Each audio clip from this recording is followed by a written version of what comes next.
Have you ever had that feeling where you're at the end of a season but there's still so much left?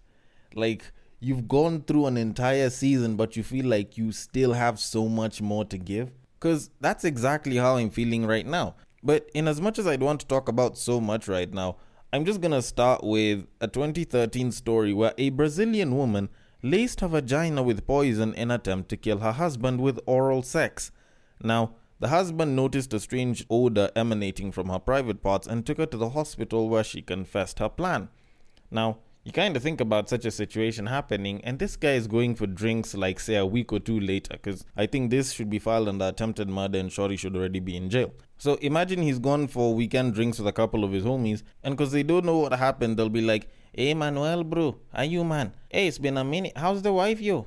And Manuel over there has to be like, "Hey Jesus bro, my wife is in jail man. I just couldn't. My wife is in jail." That time Jesus is like, "Hey Manuel, what happened?" Then Jesus is like, "Bro, that woman almost killed me with her puta. Her puta almost killed me, bro." At that point, those niggas are just going to conclude that this nigga is joking.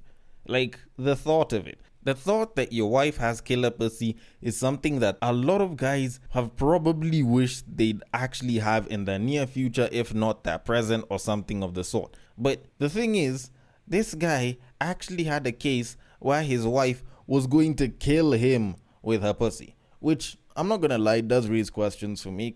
Like, how come whatever poison she put didn't kill her first before it killed him?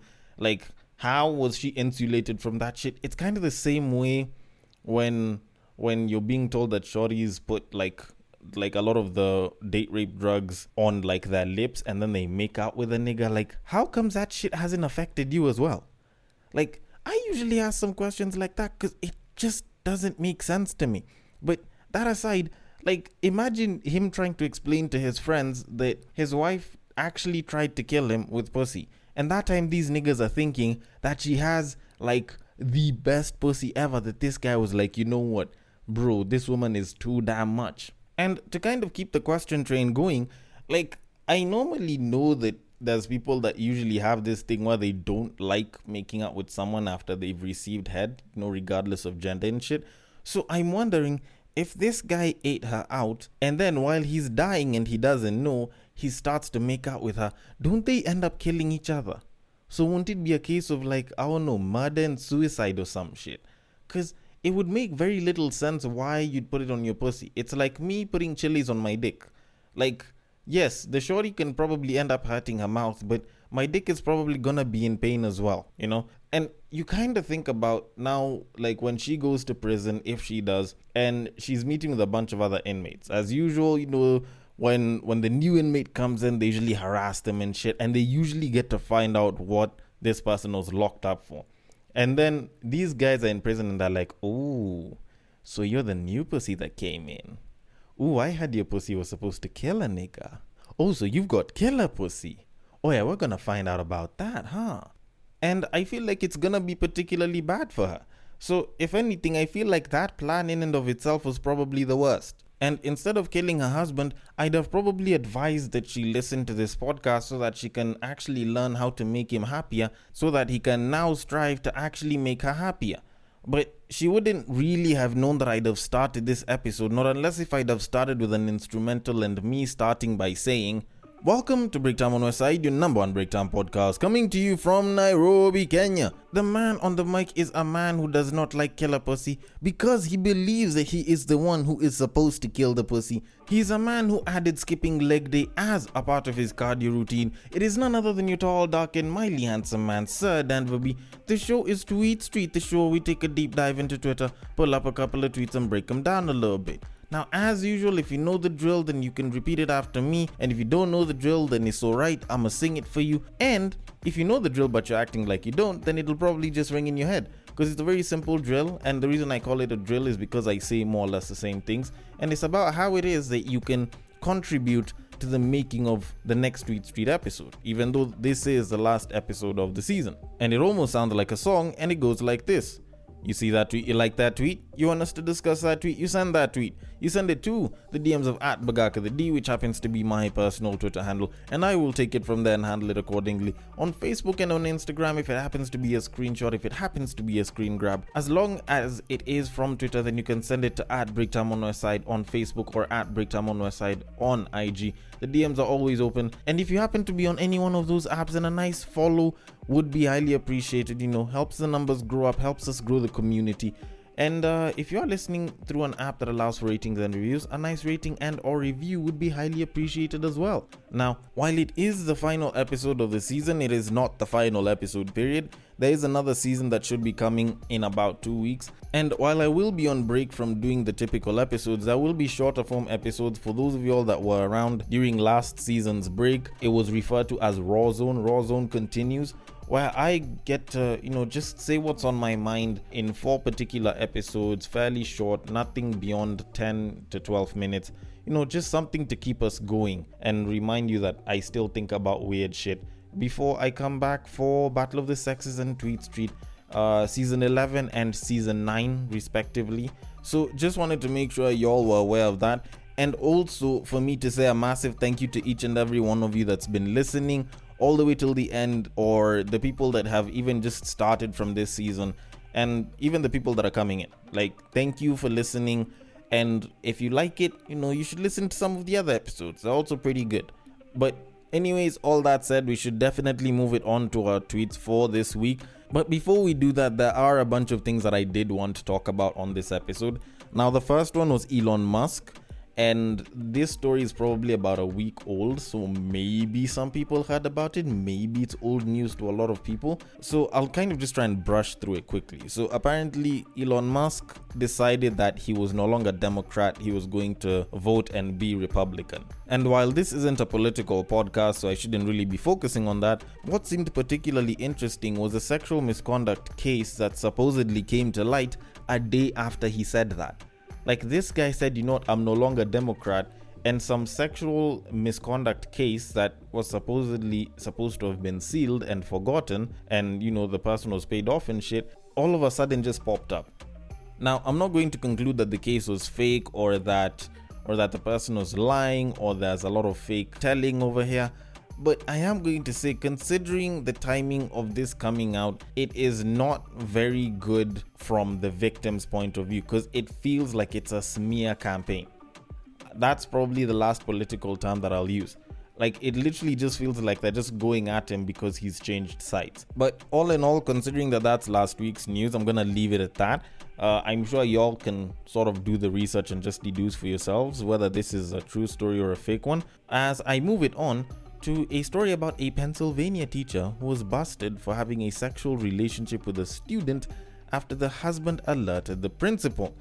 Now, I'm not gonna lie, when I see titles like this, I sort of get slightly aroused, just slightly, because there's an entire porn category that goes towards such shit that a lot of us guys actually like, because the MILF types, the cougar types, the people that fine women of a certain age bracket, we kind of like seeing such things. But anyways, let me just read the story for you. So apparently the woman is called Olivia Orts, a 26-year-old, was taken into custody on Monday and hit with 2 counts of sexual activity with a 17-year-old student at Wilmington Area High School. Now, her husband, who did freelance work for the school's music department, found incriminating messages on Orts' iPad after coming home from a recent trip to Florida and told the principal. Now, the teacher, who happens to be a choir director, declined to immediately turn herself in and even sang in the local concert on Sunday before surrendering the following day. Remarkably, this same teacher's predecessor as the music school director, who was known as Jonathan Priano, 37 years old, is facing similar charges of sexual misconduct with students. He allegedly had an affinity for tickling the feet of co-eds and forming inappropriately close relationships with them, according to reports, and his case is pending. Now, I'm not gonna lie, when I read a story like this, I don't want to sound like a pedophile or a hebophile or a hippebophile or whatever it is that they're called, but those kids must be fine as fuck. Not in a bad way. I'm not trying to say this to sound like a pedophile, but how is it that 2 music teachers are you know what? These kids are so fine, I definitely want to have some sort of a relationship with them. I know they're not 18, so I can't do anything with them. But as long as we can do it undercover and shit, then it probably shouldn't be too much of an issue, right? And to think that a certain 17-year-old boy managed to bang his 26-year-old teacher a bunch of times, according to the reports, actually does kind of make it seem like it was a pretty huge W for him, even though he was technically sexually abused by an older person. Like, I know for us guys we should probably be celebrating, but let's not lie to ourselves, that was a sexual offense. Although I have to be honest about something, it does kind of seem a bit bad for the husband, considering that he's the one who reported, because I can get that, it's a morally good thing to do. Hell, even on a legal level, you're supposed to report such cases. But considering that your wife was busy being dicked down by a 17-year-old kid, it does kind of seem like you're snitching a little bit when you're the one that's doing the reporting. Because in that case, he probably might have had better dick than you. Just saying.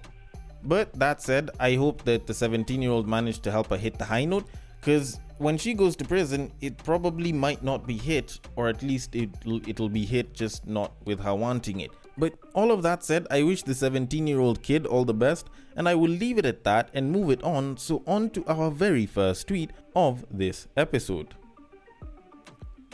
It's really not fun to be with someone who can't provide and do for you the same way you do for them. You start to resent the things y'all can't do, and time they don't have, and places y'all can't go, and eventually it's just like, my life can be better than this. Okay, considering that this was a babe who said this, I have one thing to say. This is a huge part of the reason why there's a lot of guys that are not trying to get into relationships with y'all right now. Like, there's so much that is expected, and not unless if you're already a well-established guy, you can't entirely provide for even 70% of what it is that's being said. Because when you're looking at the fact that, you can't take her out for fine dining, or you can't take her out as frequently for fine dining as much as she'd probably want to. She wants to go out on trips, especially the couples trips where she can go out with her girlfriends, or your homies are going on couples trips, but because you're busy or you have to grind, you're not able to go, and she knows about it, and she knows very well that you're probably having money issues or some shit.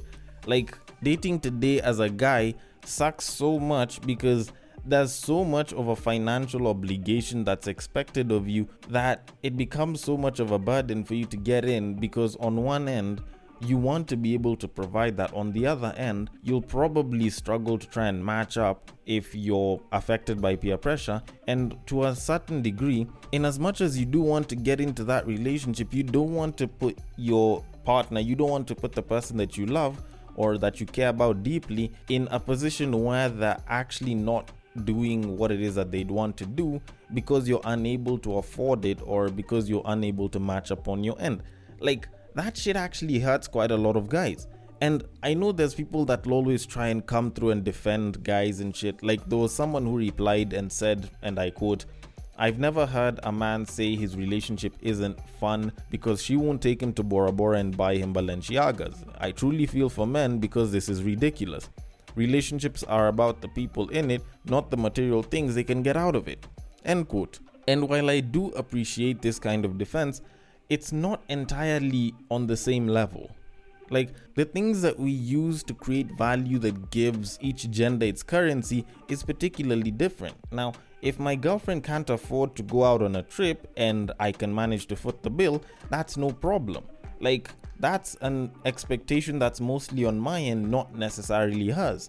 On her end, if, say, she decides to let herself go and she doesn't look as good, there's a massive belly that's popped up, she has an abnormal weight gain, and it's not really tied to anything, just the fact that she chose to let herself go.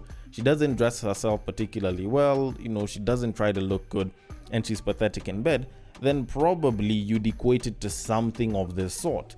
Now, obviously, I'm not saying that guys will automatically leave if you let yourself go. Like, guys will usually stick on for a bit of a while, but if you end up just doing nothing but becoming a problem in the relationship, then a guy will leave. With babes, on the other hand, it feels as though the moment you're not able to live up to the whole protect and provide as a guy, it's like you're automatically losing and she'll leave. Because, like, I know guys who've had their babes, handling the costs, they're taking care of them because the guy is not in the best financial position. And I'm sorry to every single babe that's actually supportive, but the massive number of y'all are absolutely shit at it. Like, you guys might act like you're supportive, but that's when you guys want to start criticizing the fact that this guy will go out for drinks on Friday night, even though you seemed like you're particularly on board. That's when y'all will start complaining that this guy doesn't do enough around the house. That's when you guys will start criticizing every little thing that they do and the friends that they have. That's when y'all will actually start disrespecting them and treating them like shit. Like, that's when some of y'all actually start saying, you know what, I don't feel like fucking. As opposed to all the other times when you're very down and ready because this guy was like, you know, can we shag? And you were like, alright, cool. And because some of us have seen such things happen, because some of us do not want to be in the position where we're disrespected like that, we'll probably just be like, you know what, we don't feel like we should be dating right now, or we don't feel like a relationship is the best option right now. Now, don't get me wrong, there are exceptions to the rule, and there's a lot of babes that are very supportive of their partners. But when you're not in a proper providing position as a guy, it actually sucks because everything that you'd want to do for her, you're unable to do. And a lot of what you feel like you should have been doing, like you should be doing, you're unable to, and you start feeling inadequate as a guy. And then, you know, you end up having issues in your relationship, and you also end up with characters like this babe on Twitter right here. But all in all, if you're in a relationship with a guy who isn't making that much, please, ladies, support him as much as you can and make sure that he's actually pushing towards, you know, a positive future. And fellas, if you're not in such a position, I can totally understand why you don't want to get into such. By all means, if you need to get your money right, that's perfectly okay, because we're expected to be providers. So I'm gonna leave it at that, and I'm gonna move it on ahead. So on to our very next tweet. Women fuck who they want. Men fuck who they can. Remember that. Men marry who they want. Women marry who they can, if they can. Remember that too.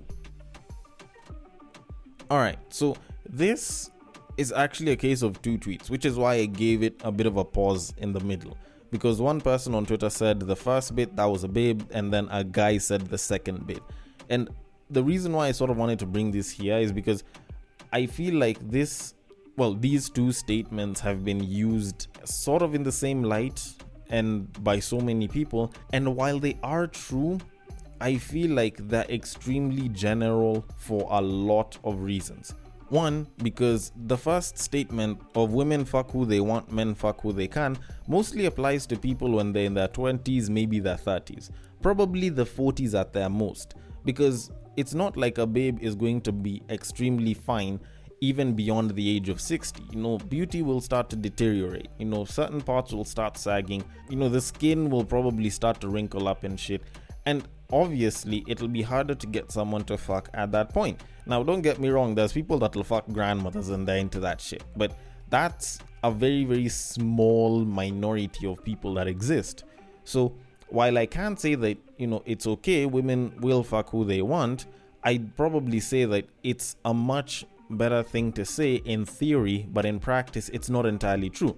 It's just the same way I'll tell you in theory, a woman can leave her place, and if she goes around asking guys for sex, you know, from the watchman to her housemates to the people in her flat, it's not like she'll run out of at least 2 or 3 guys that'll be willing to give a pipe, whether she looks good, whether she looks bad. Now, that'll justify the statement, but it's not that they'll just fuck who they want. Sometimes they fuck people out of pity. And also, I feel like it's more of a choice. So women will choose to fuck who they want because they have a lot of choice, and because men have very little choice, and quite a lot of the times, you'll find that men will choose to fuck who they can. Now, of course, there's guys that are picky and they will also choose to fuck who they want, not necessarily who they can. And there are babes that will also go ahead and hoe out and will fuck whoever it is that they can, at least some of the times. But it's not something that's entirely true all of the time. Now, when you look at men marrying who they want, interestingly enough, a lot of guys marry who they can. Like, as long as you're willing to settle down, there's a lot of guys that will simply just marry you because you're someone that they can settle down with. Now, don't get me wrong, both of these statements play into the whole women hold the keys to sex, men hold the keys to the relationship, but I will say that men will settle a lot. But yes, in a lot of cases, we will end up marrying who it is that we want, because by the time we're deciding to get married, in a lot of cases, we've actually tried to build something and we sort of have a setup or a foundation for growth for ourselves. A lot of babes, not necessarily so, because, getting a guy to pop the ring isn't something that's particularly easy for a lot of babes. So they'll actually struggle at it. But all in all, yes, I do think that a lot of women end up marrying who they can. And a lot of women, especially going into the future, will marry who they can, not necessarily who they want, because there's going to be a lot fewer guys that will actually be willing to get married, and even fewer will be the type that can actually make for a good boyfriend, partner, husband, and possibly father. So all in all, much as I do believe in both statements, I do think that they're heavily general and they apply mostly to people who are between the ages of probably around 20 to 40. But all in all, I might be wrong about that, but I'm going to leave it at that. Now, I could definitely end this episode here, but I figured, you know what, how about I fix in a very tiny tweet just to end things off, clear stuff from my stockpile. So, on to our very last tweet of this episode. 3 inches feels like 9 when you're in love.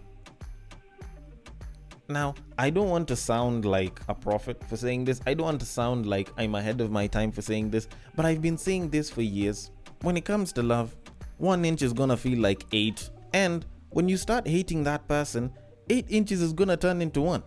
Like, that's some real shit right there. Like, it's not necessarily that it'll exactly mean all that, but when you have a certain kind of affection for somebody, you're willing to let a lot of shit slide. Like, when a babe is in love, she's willing to take substandard dick because she's in love. But once the relationship ends, she will point out that the dick was substandard, and it's something that's used against guys time and time again. Now, the weird thing is, even when the dick is good, there's a lot of babes who, after the relationship has ended, especially if they were the ones who were dumped, they will start saying that the dick was substandard, even though it was actually good. Like, that's the weird thing. So, fellas, whatever happens, if your ex-girlfriend starts saying that you had shit dick, there's a pretty good chance that your dick wasn't even all that bad, or it could have actually just been shit. But either way, she's probably projecting her emotions to her friends and she's going to say that you had pathetic dick. So just be ready for that. But all in all, I could be wrong about that, just as I could be wrong about every single other tweet. So I want your thoughts on this. The DMs are open. On Twitter, it is at BagakaTheD. On Facebook and on Instagram, it is at Breaktime on Westside. Thank you so much for listening all the way till the end of this episode and of this season. And if you are listening through Castbox, you already know what to do with that comment. Thanks again for always listening, and I will catch you guys on the next break.